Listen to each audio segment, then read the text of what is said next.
I had a relative tell me that everybody wove, all of the women wove.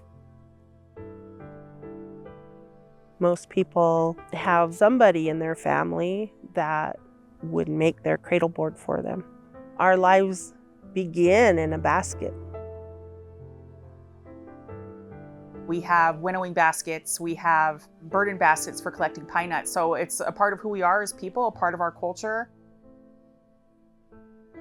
It all sort of comes full circle when we're working, with the willow, and you spend so much time processing something that is natural from the land, and you're using it, or you're sort of reshaping it to have these pieces of artwork that we share our traditions with. It's all this balance with the land, I think.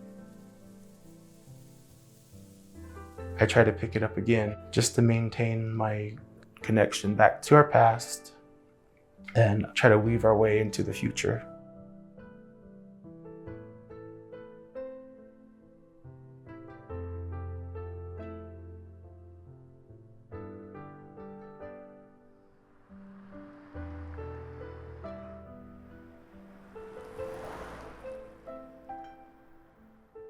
The Nevada Museum of Art is located in downtown Reno in northern Nevada, and we're accredited by the American Alliance of Museums. The museum is home to a very special collection of Native American baskets. These baskets came to the museum as a gift of an individual in 2023. The collection is approximately 400 baskets, and what's unique about this collection is that each basket was acquired directly from the weaver who made it.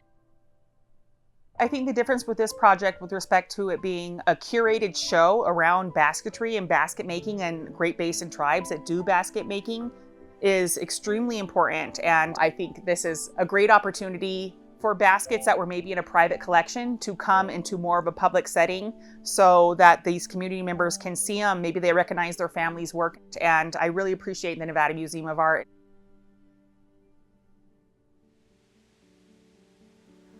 I think the Basket Symposium at Nevada Museum of Art is going to be so helpful, because that is something, educationally that needs to happen with our traditional ecological knowledge. Tribal people have a certain opinion sometimes of things being in museums, definitely because of exploitation in the past. This particular basket exhibition is doing things so differently that it is kind of decolonizing the museum.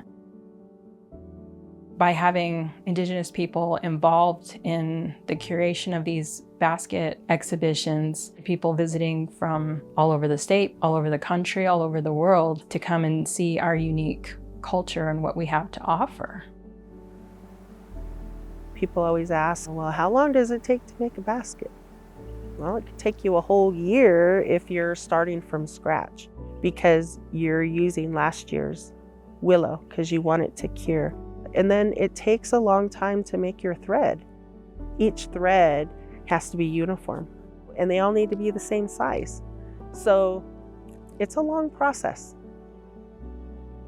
Material gathering, it is time sensitive and skill sensitive, patience sensitive. You have to have the patience to be able to do it. Our great-grandmother used to say, you pick willows in the wintertime when they're sleeping. You don't bother them when they're growing, because the wood itself condenses, and so the material is much stronger.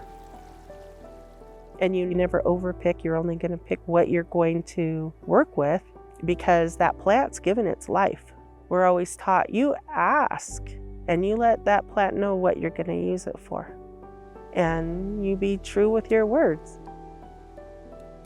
And that really comes from knowing your resources, and that resources were not always plentiful, so you're always grateful.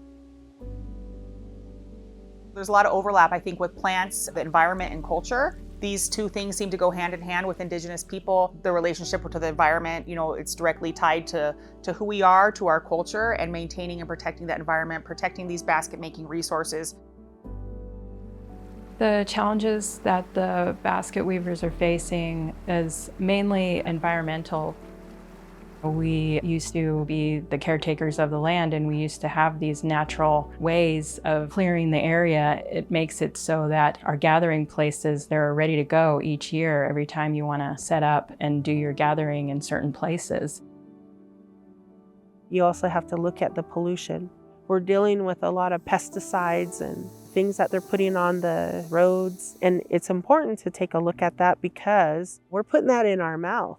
And so you have to be really aware of that. The sad thing is a lot of our tribes with their environmental programs and, different programs that they have are spraying. It's not safe even on the reservation to pick. So how do we use the knowledge we have and our cultural knowledge to share with the wider community about how important these resources are to Indigenous people as a whole?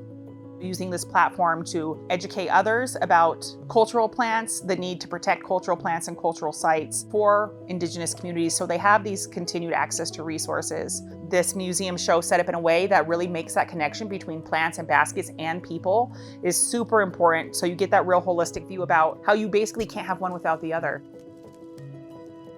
In 2025, the museum is opening a very special garden on the museum's rooftop. We've worked very closely with a group of native weavers over the last year to identify the plants that are used in all of these baskets. We want to make sure that our communities know that, again, these baskets are not just objects, but they're made from the very plants of the earth and the environment in our region. And so what better way to do that than to have a demonstration garden that allows all of our visitors to see these plants growing and then to see how that those plants are then taken and woven into these beautiful baskets.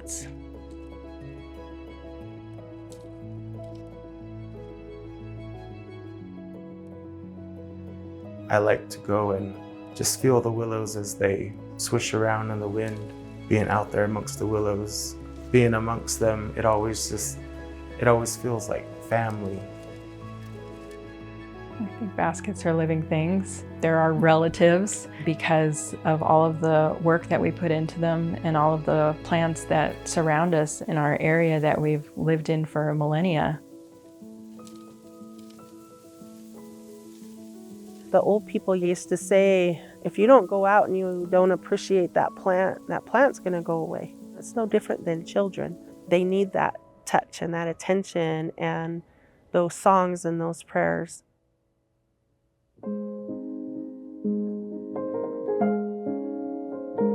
When people visit the Nevada Museum of Art to experience this very special collection of baskets, we hope that they take away these baskets are more than just art objects. They embody the stories and the traditions and the lessons and the histories of basket making and weaving that have been passed down through generations. Basket making is very much a living tradition in the Great Basin and throughout the American West. And by connecting our beautiful display at the museum to this brand new native plant garden on our rooftop, we hope to really convey the important connections between the environment and the making of these beautiful baskets.